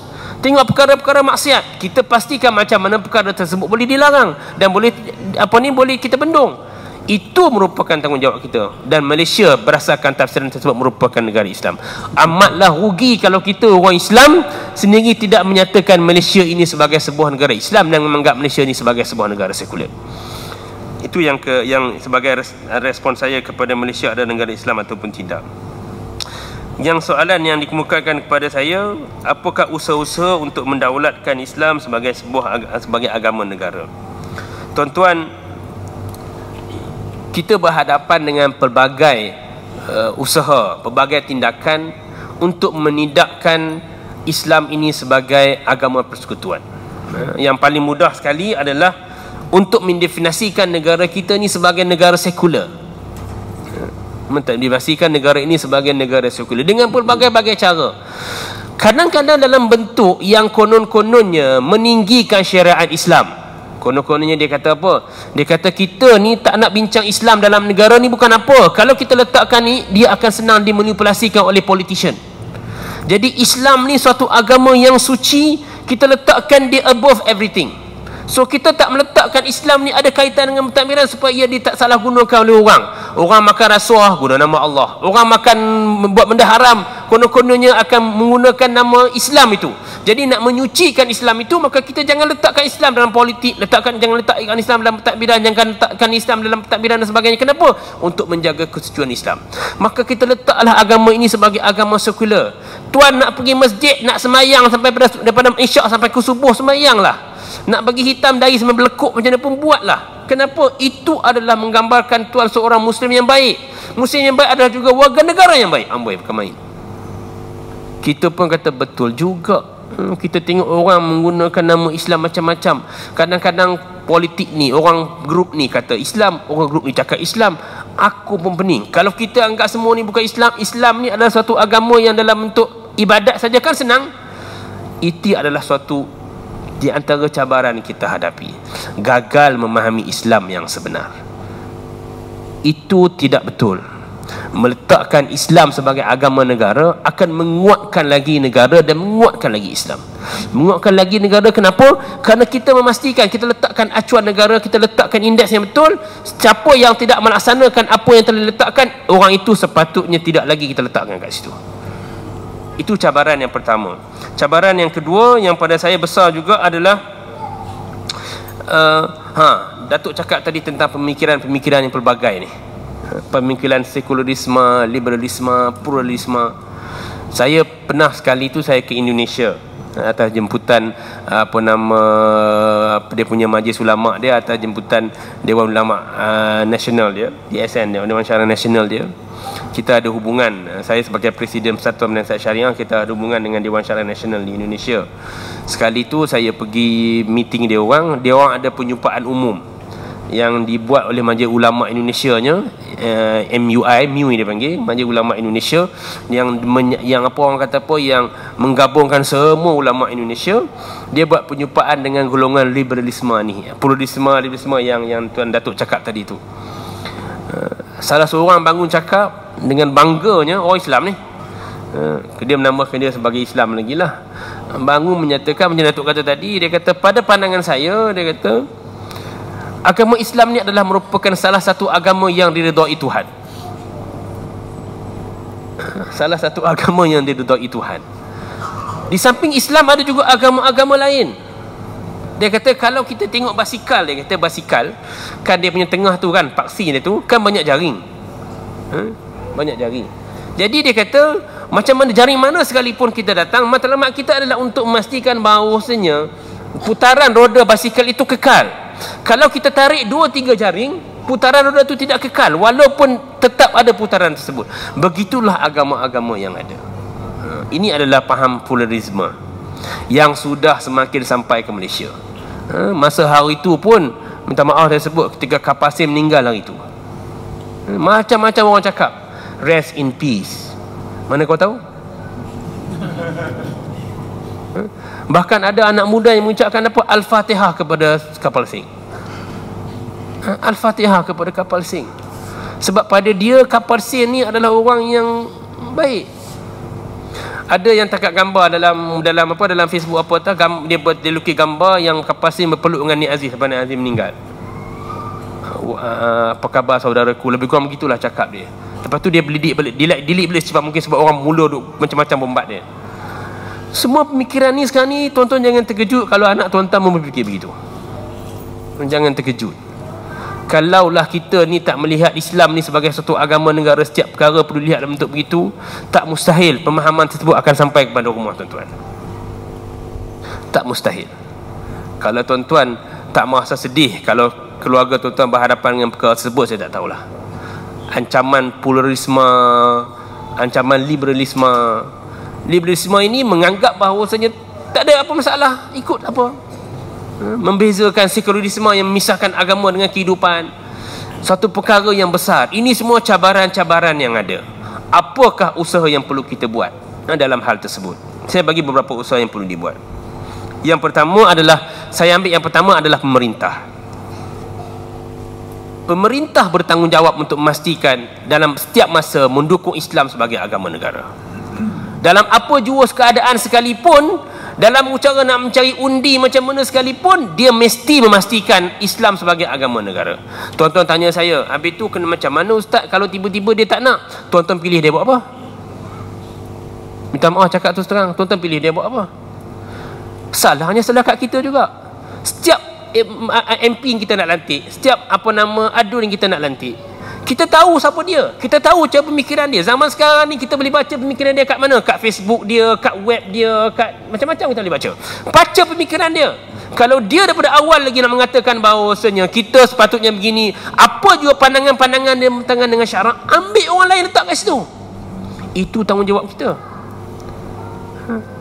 Ini MP yang kita nak letak kat parlimen, supaya bila letak kat sana, dia akan orang yang akan mendukung Islam agama negara ini. Kalau kita letak hantar MP pun, kita punya member of parliament pun, kita hantar wakil rakyat kita pun, wakil rakyat yang dia sendiri faham cara bu, Macam mana kita nak anggap dia untuk reflect kita punya pemahaman kita di kat kawasan kita? Pada saya, orang yang di antara orang yang perlu disalahkan adalah kita sendiri. Kenapa kita perlu hantar dia untuk jadi wakil kita? Kenapa kita perlu hantar dia untuk jadi wakil kita? Sedangkan kita tahu cara fikir dia, cara fikir yang tidak betul. Bila mana kita mahu dia menjadi pemerintah yang baik, tanggungjawab kita juga untuk memastikan orang yang kita hantar itu adalah orang yang bertepatan dengan apa yang Allah minta. Al-Qawiyul Amin. Al-Qawi, orang yang ada kemampuan, orang yang ada kelebihan. Al-Amin, amin bukan sekadar amanah duit ringgit, tetapi amanah untuk membawa inspirasi rakyat, untuk membawa perlembagaan yang betul. Itulah Islam sebagai agama negara. Kita yang patut pilih dia. Ataupun kita pergi jumpa dia, yang YB, kalau tu YB berurusan macam ni, next term, sorry, kami tak mahu orang macam ni untuk represent kami kat parlimen. Kita nak orang yang ada semangat Islam yang kuat, yang faham Islam yang betul, yang Islam yang bukan bila mana berhadapan dengan suasana-suasana tertentu lembek sikit. Kenapa? Nanti orang tak undi saya, susah. Kita tak mahu orang macam ni. Tanggungjawab kita untuk pastikan benda tersebut berlaku. Ini bukan soal parti mana-mana, tapi itu tanggungjawab kita. Sekarang ni kita duk sebut mesti parti A, parti B, blok A, blok B. Kenapa kita tak break sekali untuk sekali ni, hari sekali ni? Break betul-betul. Kita akan tengok dia tu sendiri. Kalau orang yang kita hantar tu takut Allah, dia pergi ke parlimen, dia tidak akan lakukan perkara-perkara yang bertentangan dengan Allah, apa Allah suruh. Kita partly to be blamed pada saya. Kita di antara orang yang patut disalahkan. Kenapa? Kita menghantar orang yang salah ke parlimen untuk menjadi pemerintah kita atau menjadi wakil kita. Itu yang pertama, iaitu adalah pemerintah, wakil rakyat. Pastikan bahawasanya pemerintah ni akan membawa inspirasi Islam agama negara yang betul. Kita duk bising kat bawah ni bukan main. Dia masuk parlimen, dia lulus tahap undang apa-apa. Dia tak fikir dah kita. Mai sekali lagi nak parlimen, nak mengundi sekali lagi, buat benda yang sama. Kita pun undi juga. Lepas tu salah ke orang. Kita partly to be blame. Maaf, saya tak ada minat politik dan sebagainya, tak ada kena-mena langsung. Poin saya sini adalah kita perlu islah pemerintah. Nak islah pemerintah macam mana? Pastikan orang yang akan kita letak sebagai pemerintah tersebut adalah orang yang mendukung kefahaman, inspirasi, semangat Islam agama negara. Orang yang nak buat Islam kat Malaysia ni. Bukan orang yang hanya fikir kursi dia dan sanggup buat apa saja untuk jaga kursi. Takut bangsa ni lah, takut bangsa ni lah, macam-macam. Satu benda yang sedih bila cakap soal hudud contohnya. Soal hudud, nak kena tanya pandangan orang lain dulu untuk cakap soal hudud. Sedangkan itu tanggungjawab kita. Kalau kita kata tak sesuai, tak apa. Kita bincang sama-sama orang Islam, sesuai ke tak sesuai. Bukan sesuai tak sesuai ni berdasarkan apa orang bukan Islam cakap. Okey, kalau kita kata tak sesuai, kita bincang sama orang Islam, kita kata tak sesuai lagi lah. Kita letak roadmap untuk nak pelaksanaan dia. Pada saya tak ada masalah. Tetapi bila kita kata, oh untuk nak melaksanakan hudud kita kena tanya orang bukan Islam sama. Apa ni, kalau mereka setuju baru kita buat. Tanggungjawab siapa? Dia ke kita? Dan kalau kita nak dia setuju, bila dia nak setuju? Boleh tuan-tuan sebut satu masa di mana orang bukan Islam setuju? Zaman Andalusia ke zaman mana ke, mereka tetap tak setuju. Tapi oleh kerana orang Islam pada masa tu kuat, orang Islam masa tu bersatu, orang Islam masa tu mampu untuk buat, nak tak nak dia terpaksa terima. Kalau kita kata tak sesuai berdasarkan kepada penilaian kita, orang Islam secara amanah ikhlas, tak apa, tangguh dulu, kemudian cari macam mana formula untuk pelaksanaan. Tetapi bukan dengan cara kita minta dan tanya pandangan orang bukan Islam sama ada nak buat atau tidak. Satu benda yang tidak patut berlaku. Ini di antara itu yang pertama. Yang kedua adalah kepada rakyat. Dakwah dan penenangan yang berterusan adalah satu benda yang wajib dia kita buat dari masa ke semasa. Forum-forum perdana macam ni kadang-kadang orang anggap berat kan, Datuk. Kadang-kadang orang anggap berat. Maka orang suka dengar forum macam mana. Tak salah pun. Apakah kelebihan korban? Tak apa, bagus. Tapi kita kadang-kadang kena tengok dalam aspek yang lebih mendasar. Kelebihan Zulhijjah, tak ada masalah nak buat forum kelebihan Zulhijjah, cari masa buat. Tetapi forum-forum yang membentuk, menyedarkan kita tentang kedudukan Islam, ancaman yang ada, ini satu perkara yang perlu jangan sampai kita lupa benda tersebut. Yang ketiga, ancaman ke atas Islam di Malaysia bukan ancaman yang main-main. Banyak perkara-perkara yang kita terpaksa slow down, terpaksa konon-kononnya agak lembut. Kenapa? Kerana kononnya kita tidak ada kekuatan, sedangkan kita punya kekuatan yang cukup besar. Serangan pemikiran yang saya sebutkan tadi, tuan-tuan kena pastikan macam mana kita pun kadang-kadang didik anak-anak kita begitu. Anak-anak kita dapat periksa bagus bukan main. Gembira, saya pun gembira juga, siapa tak gembira. Tapi bila mana anak-anak kita meninggalkan solat dan sebagainya, kita tak rasa apa pun. Kita mendidik cara fikir itu cara tak langsung pada dia. Masyarakat kita ni masyarakat yang pada saya tak terlalu responsif. Keluar dalam surat khabar orang kata pasal Islam macam-macam, kita tak kisah, pergi kat depa lah masa orang Penang, tak apalah. Ada MP buat keluar kenyataan sepatutnya kita telah pernah kawan Islam murtad di Malaysia contohnya. Orang bukan Islam, MP bukan Islam, keluar kenyataan dalam surat khabar, keluar surat khabar. Siapa pun tak kata apa. Menggalakkan untuk membenarkan orang Islam murtad. Kita tak kata apa pun. Siapa pun tak kata apa. Bila orang bising, orang tu dianggap sebagai ekstrim. Ini adalah golongan kanan, Islam kanan, ekstremis. Sedangkan kita bercakap perkara yang sepatut kita cakap. Bagaimana kita nak pastikan masyarakat kita ni lebih responsif? Komanggo sebagai contohnya, tuan-tuan tengok Komanggo. Nak dapatkan tanda tangan untuk orang Komanggo pun tak nak. Saya sokong tapi saya tak mau sign. Saya memang sokong bantah Komanggo tapi saya tak mau sign. Tuan-tuan tahu tak, Komanggo yang letak berlambak persatuan yang sokong Komanggo tu, ada persatuan tu ada 3 orang je pun tu. Pengurusi, timbalan pengurusi, seusaha. Benahari pun tak ada. Persatuan kampung entah mana-mana, taman mana ada 3 orang. Pengurusi, timbalan pengurusi, seusaha. Tetapi mereka voice out, mereka tunjukkan suara mereka. Kita orang Islam Melayu ni, orang Islam kita ni lebih bersifat begitu. Kita perlu bagaimana ke usahanya, bila berlaku benda tersebut, orang bercakap perkara yang tak betul-betul dengan Islam, kita tak kasih can. Orang kata tak boleh, Islam agama rahmah. Islam bukan agama marah-marah. Tak boleh marah, kena rahmat. Islam ni juga agama rahmah. Rasulullah itu jugalah orang yang setiap pagi bangun pagi, orang Yahudi letak najis depan rumah dia, dia cuci tak kata apa. Rasulullah tu jugalah pergi ziarah orang Yahudi yang sakit, sehingga kan kata pada anak dia masuk Islam, anak orang sakit tersebut dikatakan masuk Islam, anak tu masuk Islam kemudiannya. Itu rahmah yang ada pada Rasulullah. Tetapi Rasulullah juga orang yang sama juga. Ketika mana Ka'ab bin Ashraf menghina Rasulullah sallallahu alaihi wasallam, dia kata apa? Man ya'tini bi ra'si. Siapa yang nak bawa kepala dia pada aku? Siapa yang nak bawa kepala dia pada aku? Siapa yang nak bawa kepala dia pada aku? Rasulullah marah ke? Hadis daripada Aisyah radhiyallahu taala anha, Rasulullah kata apa? Ma khuyira Rasulullah sallallahu alaihi wasallam baina amrani illa ikhtara aisarahuma ma lam yakun isma. Wa ma yantaqimu Rasulullah sallallahu alaihi wasallam li nafsihi qat illa an tuntahaku hurmatullah fayantaqimu lillah. Rasulullah ni dia tidak diberi pilih di antara dua, sana tutup ni. Tak bagi pilih di antara dua perkara melainkan dia ambil yang mudah. Dan Rasulullah sallallahu alaihi wasallam tidak pernah yantaqimu, tidak pernah membalas dendam, tidak pernah marah untuk diri dia.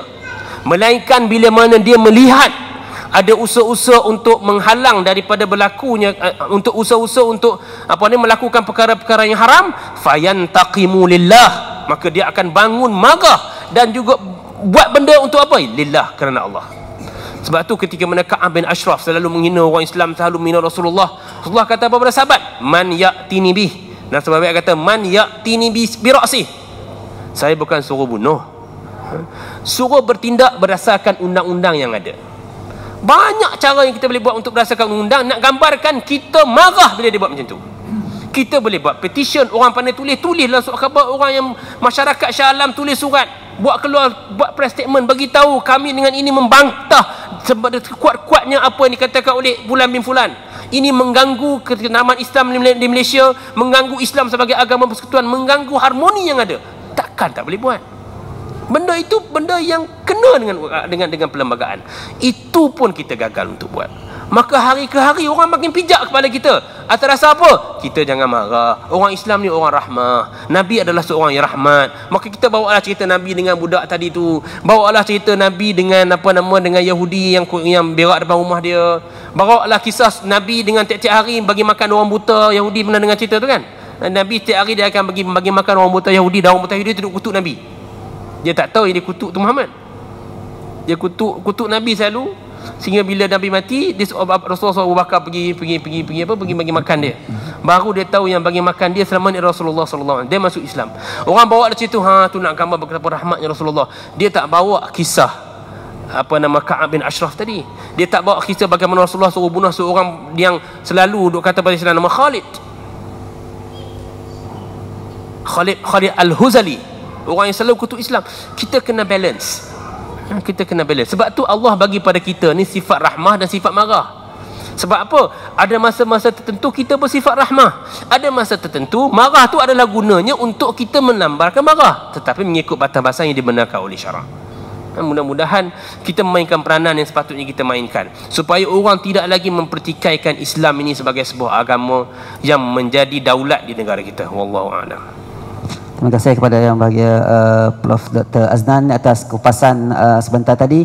Bermakna tuan-tuan sedang penonton yang dirahmati Allah SWT, setiap kita memainkan peranan bagi mendaulatkan Islam sebagai agama yang tertinggi dan memartabatkan Islam di tempat yang tertinggi.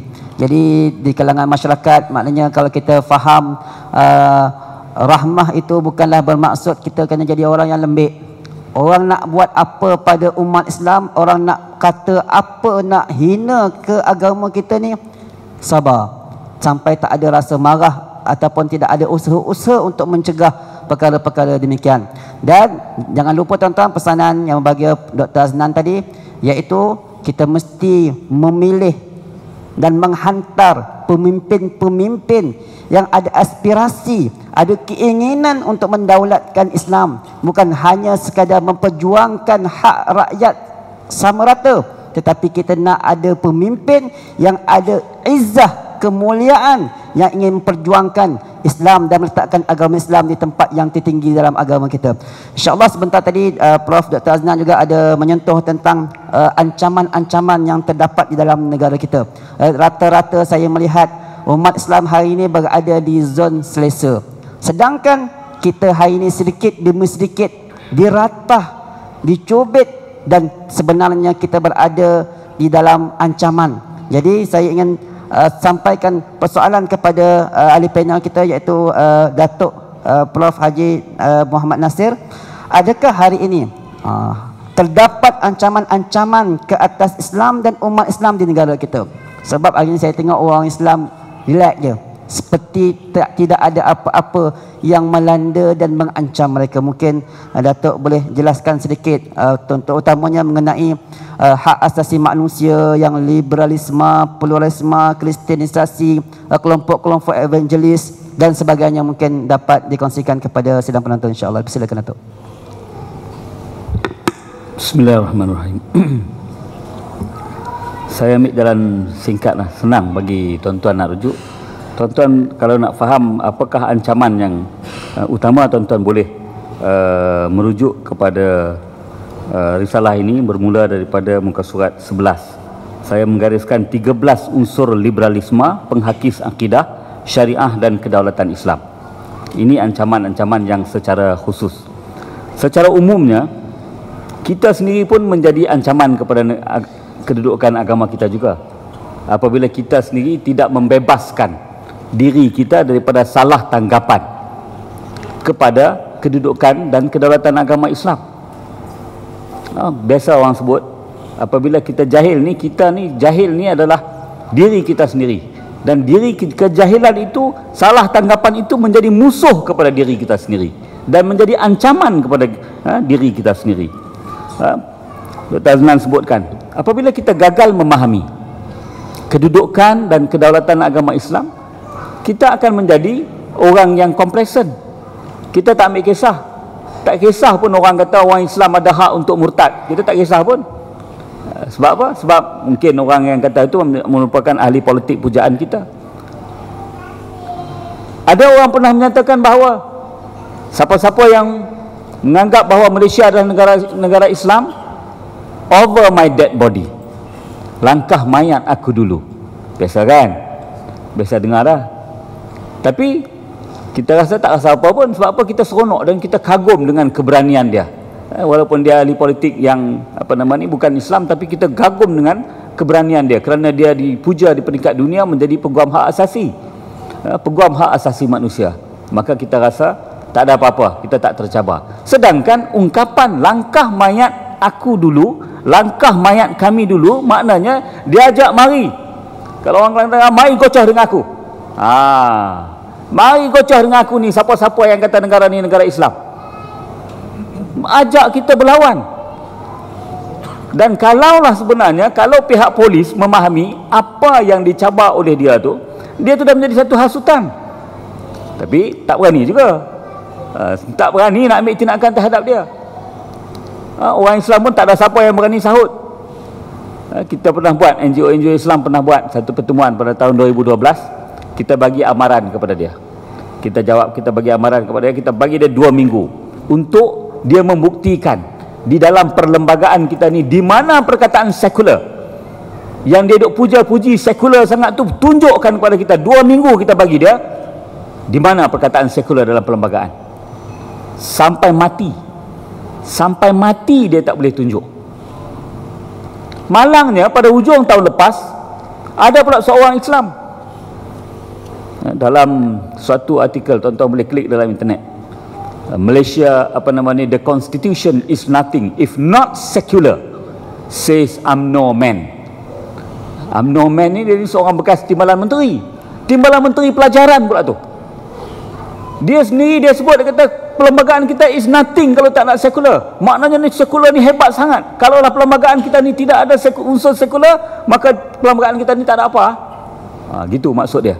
Sampai dia tuduh orang yang cuba menafsirkan perlembagaan itu menurut pendekatan Islam. Dia kata orang ni adalah orang-orang yang cuba rewrite the constitution from the back door.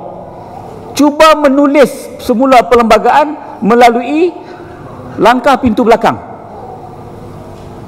Ini pemikiran-pemikiran yang menjadi ancaman kepada kedaulatan Islam itu sendiri. Politician, peringkat menteri. Nasib baiklah itu hari pilihan raya dia kalah. Mungkin orang dah sedar, orang Temeloh dah sedar, tolak dia.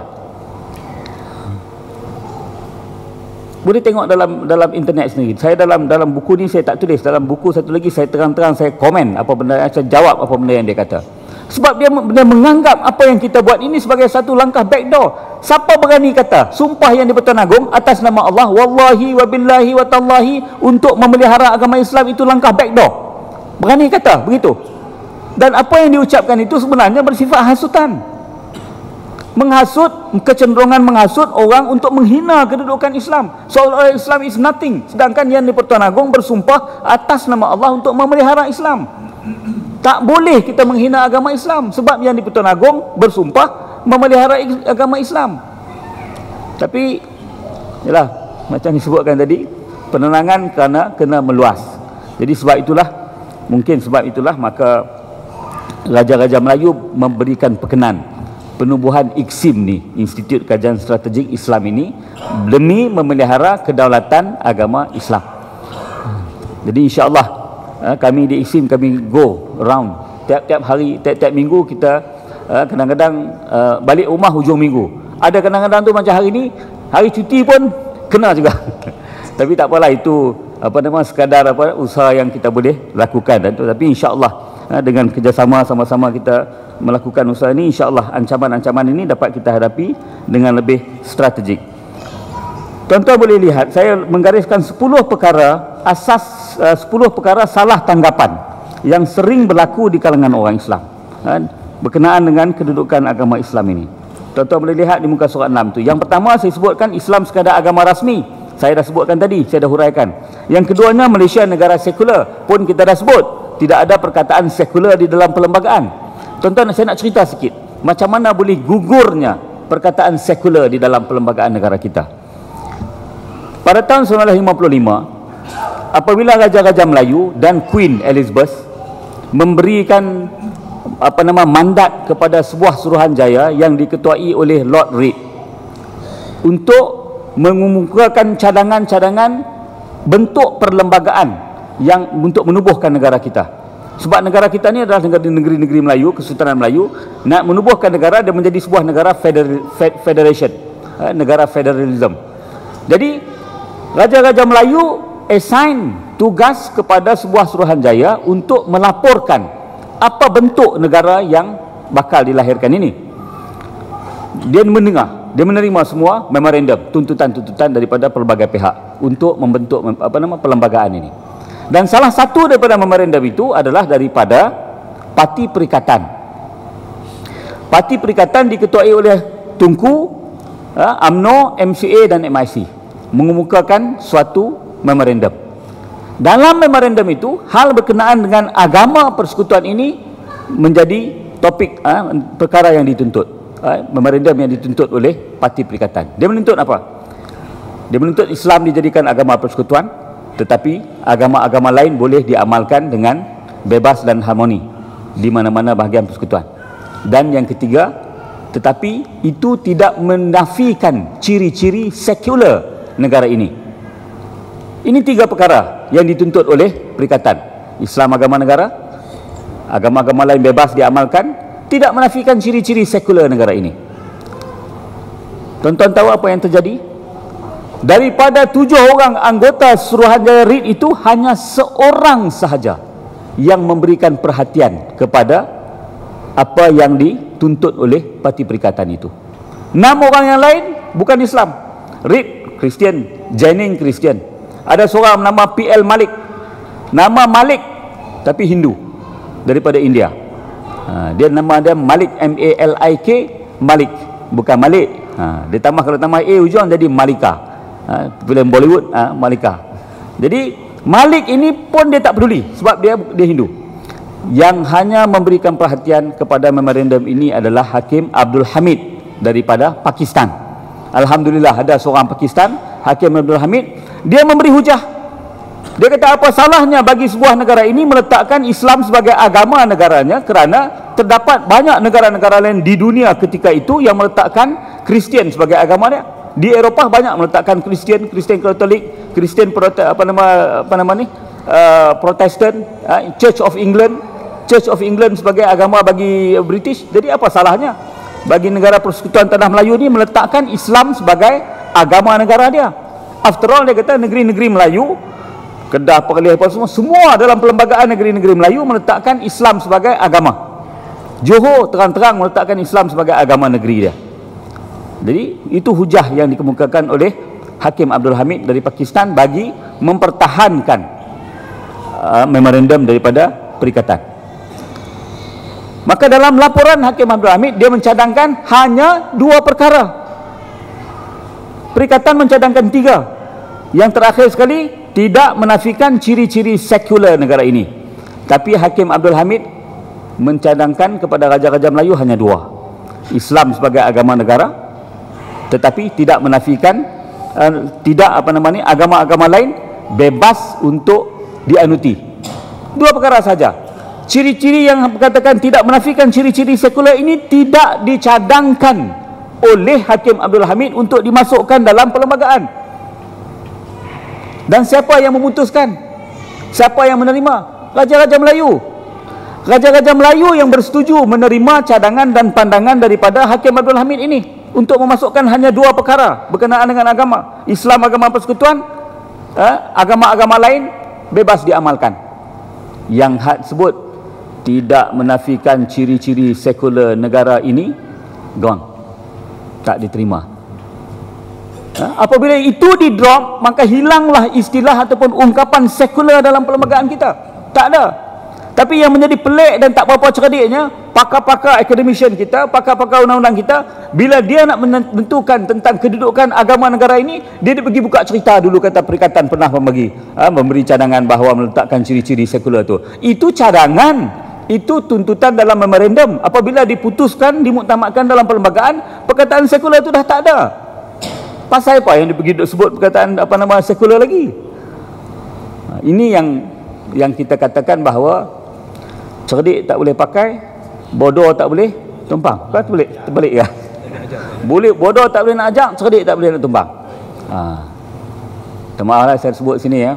Pasal saya yang mengajar saya ni tentang perlembagaan ni, profesor ni duduk di Shah Alam juga. Profesor Emeritus UiTM, seorang profesor yang berasal daripada Pakistan, mendapat pendidikan awal tentang perlembagaan ini di universiti di India.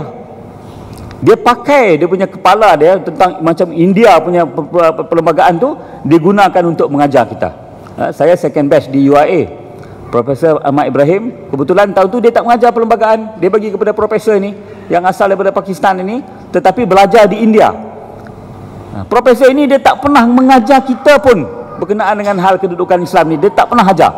Saya terpaksa mengkaji sendiri tentang kedudukan Islam ni bila selepas 15 tahun saya berkhidmat di Jabatan Peguam Negara, saya terpaksa berhadapan dengan suatu kes yang kita rasa amat mencabar kita. Kes yang bernama kes Lina Joy. 15 tahun saya berkhidmat di Jabatan Peguam Negara, I have to face this case, berlawan dengan peguam-peguam hak asasi manusia, kumpulan peguam daripada Bar Council, peguam-peguam daripada yang nombor 1 top, Cyrus Das. Kita berlawan dengan Malik Imtiaz, kita berlawan dengan Edmund Bond, kita berlawan dengan geng-geng Manoharan. Mereka ini menuntut apa?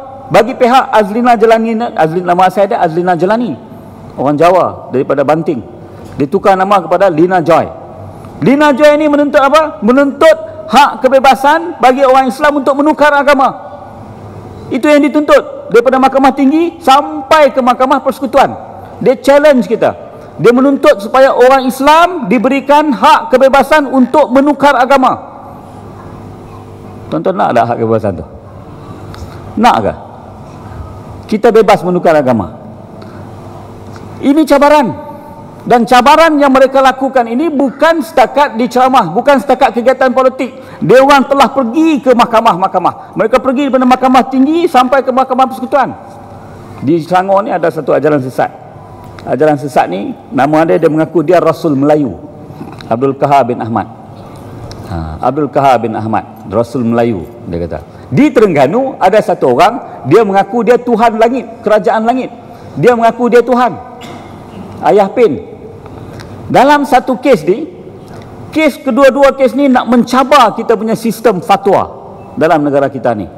Daripada Terengganu mengaku Tuhan, daripada Selangor mengaku Rasul.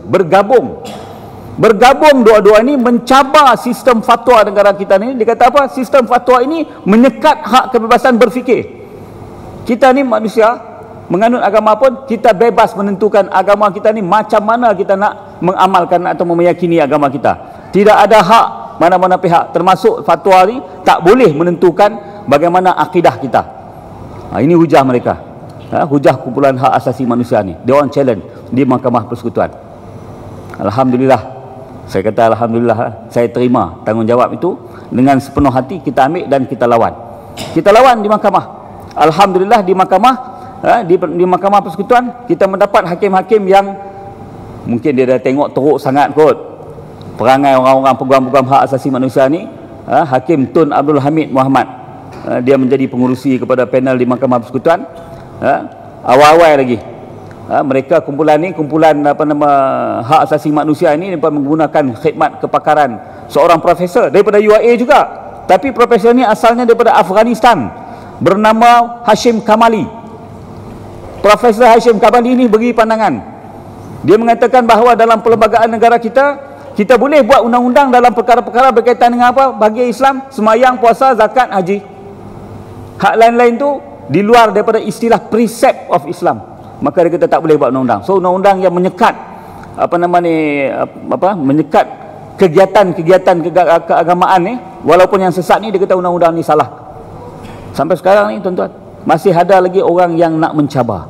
Antaranya yang sedang dicabar di Mahkamah Syariah ni sekarang ni adalah buku yang ditulis oleh Irsyad Manji, dikeluarkan oleh seorang pemuda bernama Ezra bin Zaid Ibrahim.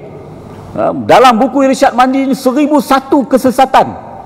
Bila Jaiz pergi rampas buku tu daripada penerbit dia orang challenge, bukan challenge di sini di Mahkamah Syariah ni, dia challenge di Mahkamah Persekutuan. Dia kata hak kebebasan bersuara ini ancaman. Dan dalam buku itu sendiri menyebutkan bahawa apa yang disebut, dia kata pengharaman liwat dan lesbian ini adalah merupakan satu salah faham di kalangan orang Islam. Dia kata dalam Al-Quran itu yang diharamkan ialah kalau liwat itu secara paksa, kalau suka sama suka tak apa. Ini dia punya otak. Dia punya otak macam ni. Dan malangnya ramai orang Islam sendiri yang terpengaruh, yang berhujah mengatakan bahawa kesalahan liwat yang ada dalam penal code itu, dalam section 377 itu adalah undang-undang lapuk. Undang-undang lapuk disebutkan, sedangkan itu dalam Al-Quran telah jelas. Cuma diautar lagi, ditafsirkan secara salah.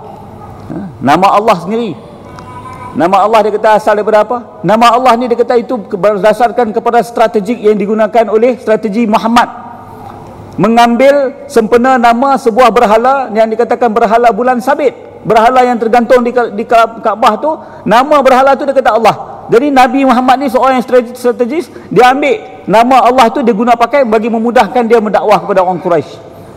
Ini fitnah-fitnah yang dikemukakan oleh Irsyad Manji ni dalam buku Allah, Kebebasan dan Cinta. Sekarang ni sedang dibicarakan. Tuan-tuan tengok bagaimana ancaman-ancaman yang dilakukan secara sistematik, bukan setakat bab politik saja. Pemikiran remaja kita sudah mula dipengaruhi dengan hak-hak kebebasan ini. Jadi tuan-tuan bacalah dalam catatan saya. Buku ni ringkas sahaja. Nak elaborate lagi, tuan-tuan boleh klik dalam internet pun sudah banyak menceritakan tentang ancaman-ancaman liberalisme, pluralisme dan sekularisme ni di dalam negara kita ini, yang bentuk ancamannya jauh berbeza daripada zaman kita dulu. Dan cara mereka memasukkan ancaman mereka ini bukan hanya satu cara saja. Dia pergi ke mahkamah, dia pergi ke dalam majlis-majlis ilmu, ke forum-forum, seminar-seminar. Hari ini, saat ini pun kita berforum di sini, mereka sedang membicarakan tentang apa yang dikatakan sebagai hak kebebasan berfikir adalah merupakan trust kepada ajaran Islam itu sendiri. Dia nak mengatakan bahawa kita berhak berfikir secara sesat, tetapi dia nak kata bahawa itu trust ajaran Islam. Memanglah kita boleh berfikir, tetapi dalam kerangka agama itu sendiri, dalam kerangka ajaran Islam itu sendiri. Tapi dia nak hujah mengatakan bebas berfikir sampai boleh terkeluar. Ini pelik sikit lah tuan-tuan. Kalau yang amat pelik, tapi dia anggap sebagai satu kecerdikan, dia anggap sebagai satu yang intelek dan dihargai, hingga mendapat anugerah daripada US, mendapat dana daripada US dan sebagainya.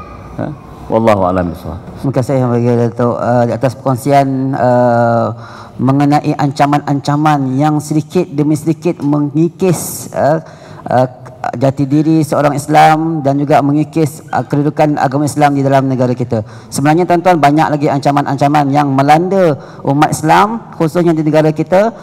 Cuma masa yang agak terhad ingin diceritakan satu demi satu. Mungkin ada peluang dan ruang yang akan datang, kita akan kongsikan tajuk khas mengenai ancaman-ancaman terhadap Islam di negara kita. InsyaAllah untuk persingan setelahnya saya membuka kepada sidang penonton untuk menanyakan soalan kepada ahli panel kita. Saya percaya di kalangan tuan-tuan ramai yang tak puas hati terhadap apa yang telah disampaikan oleh ahli panel kita. Jadi saya buka ruang kepada sidang penonton untuk menanyakan soalan. Saya rasa ada mikrofon yang disediakan. Pelaksanaan hudud ini. Dia ada dua pendekatan yang dalam menanggapi hudud ini. Pertamanya, kalau kita faham hudud sebagai hududullah, batasan-batasan yang ditentukan oleh Allah secara umum. Ada lagi orang memanggil hudud ini. Hudud adalah berbentuk hukuman-hukuman bagi kesalahan-kesalahan tertentu. Mencuri, berzina, qazaf, liwat, murtad, rogol, qisas. Itu yang ada, yang kebanyakan orang berpahaman begitu. Saya pernah menulis, saya dah menulis pun dalam beberapa artikel berkenaan dengan adakah hudud ini tak boleh ataupun terhalang? Adakah perlembagaan kita menghalang pelaksanaan hudud? Saya jawab tidak. Yang menghalang pelaksanaan hudud adalah pemahaman dan salah faham kita sendiri. Kalau kita faham negara kita negara sekular, hudud wajib tak?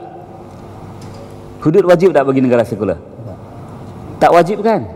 Jadi kalau kita nakkan kepada hudud, kita perlu ubah pemikiran dan pahaman kita dulu. Kita kena terima bahawa negara kita adalah negara Islam. Maka kita akan ada satu satu jalan, satu usaha ke arah melaksanakan hudud itu. Tetapi selagi kita duk beranggapan bahawa negara kita sekular, hudud itu akan terhalang. Dan yang menjadi hujah kepada orang bukan Islam, sama ada peguam DAP, peguam MCA, peguam apa-apa pun, dia orang kata bahawa this nation, the basic structure of this nation is secularism. Hudud tak boleh pakai, tak boleh digunakan kerana negara kita negara sekular. Itu hujah mereka. Dan tidak ada di kalangan kita yang menafikan bahawa no, kita bukan sekular, kita adalah negara Islam. Hudud menjadi kewajipan. Wajib kita melaksanakan hudud. Tapi cara dia macam mana? Dia dalam perlembagaan itu pun tidak ada pun yang menetapkan bahawa kita mesti melaksanakan undang-undang jenayah berasaskan undang-undang Inggeris. Tak ada.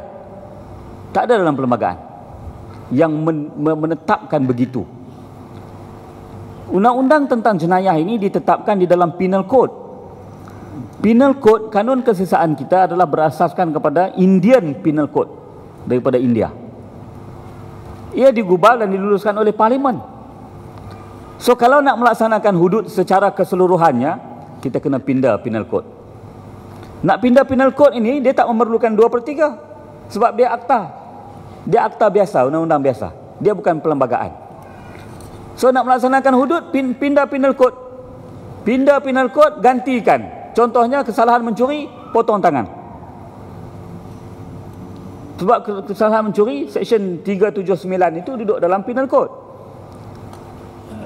Tapi masalahnya sekarang ni nak dapatkan the majority, simple majority di Dewan Rakyat untuk memindah perlembagaan itu, Penal Code itu. Bolehkah kita dapat? Tuan-tuan pilih orang yang bersetuju untuk pergi kan? Kita duk marah orang tak laksanakan hudud. Orang yang bertanggungjawab untuk meluluskan pindahan itu adalah orang yang kita pilih. Satu, tentang Penal Code. Apa yang undang-undang yang hudud berkenaan duduk dalam Penal Code? Mencuri, membunuh kisas duduk dalam Penal Code. Rogol duduk dalam Penal Code. Apa lagi? Kesalahan apa lagi? Merompak dalam Penal Code. Semua ni dalam Penal Code, dan semua ni simple majority. Adapun undang-undang yang khusus berkaitan dengan hukum syarak, zina. Zina duduk di undang-undang negeri. Duduk di negeri. Hukuman kesalahan bagi zina 100 batan pun boleh dilaksanakan dengan cara pertamanya kita kena naikkan had bidang kuasa mahkamah syariah. Sekarang ni bidang kuasa mahkamah syariah had dia hukuman dia sangat rendah. 3 tahun penjara, 5,000 denda dan 6 sebatan. Nama dia akta ni, akta 355. Nombor dia lah 355. Had dia 356. 3 tahun, 5,000, 6 sebatan. Kita kena pindah ni akta 355 ni. Haji Hadi telah memasukkan Private Members Bill untuk memindah 355 ni. Dan kerajaan memberikan kelulusan supaya dimasukkan. Masuk sekejap, bila buat survey, buat perkiraan, simple majority pun tak lepas. UMNO campur dengan PAS nak luluskan ni tak lepas. Sebab BN daripada Sabah dan Sarawak memang yang bukan Islam, dia dah bagi tahu awal dia takkan sokong. Dan yang malangnya Parti Keadilan Rakyat PKR yang ramai orang Islam pun, presiden dia beritahu, dia kata kita tak akan sokong pindahan kepada Akta 355 yang nak membolehkan hudud di Kelantan. Sebahagian daripada PAS pun tak nak. Mula-mula dulu PAS yang paling kuat untuk nak melaksanakan hudud, tetapi apabila berkawan dengan parti-parti liberal, dia dah tak nak dah. Dia kata hudud dah tak sesuai pada zaman ini. So bila kalau kita masuk juga private member Haji Hadi itu, seluruh umat Islam akan menjadi malu. Kerana apa? Kerana kita akan kalah di Dewan Rakyat dalam mengundi untuk naikkan bidang kuasa mahkamah syariah supaya membolehkan, at least kita boleh hukum zina 100 batan. Kita boleh perkenalkan. Kita dah draft dah ada draft pun. Kita dah buat pun. Tapi sebagai menghormati kehendak dan kemahuan Haji Hadi untuk tabelkan benda tu, okey tak apalah, kita bagi laluan. Kita bagi laluan. Tapi itulah, bila dikaji, bila dan di-study, PAS sendiri pun macam dah ragu-ragu. Pasal kalau masuk, gagal. Malu kita. Malu kita untuk nak naikkan taraf kedudukan mahkamah syariah pun tak lepas. Jadi sebab itu yang Dr. Aznan sebutkan tadi, tengok siapa yang kita pilih. Kita bercakap kita nakkan kepada hudud, tapi kita pilih orang yang tak nak kepada hudud. Zina kita boleh perkenalkan, hukuman bagi qazaf kita boleh perkenalkan, hukuman bagi minum arak pun kita boleh tambahkan, naikkan sebagai jumlah sebatan yang ditetapkan 80 sebatan kita boleh tambahkan. 50% di mahkamah syariah insya-Allah tidak ada masalah. Tetapi bergantung kepada siapa yang tuan-tuan pilih. Yang 50% lagi, separuh lagi mencuri, merompak, menyamun, rogol, yang tu masalah sikit sebab kena pergi kepada penal code. Itu agak menjadi, pada masa ini masih lagi menjadi masalah.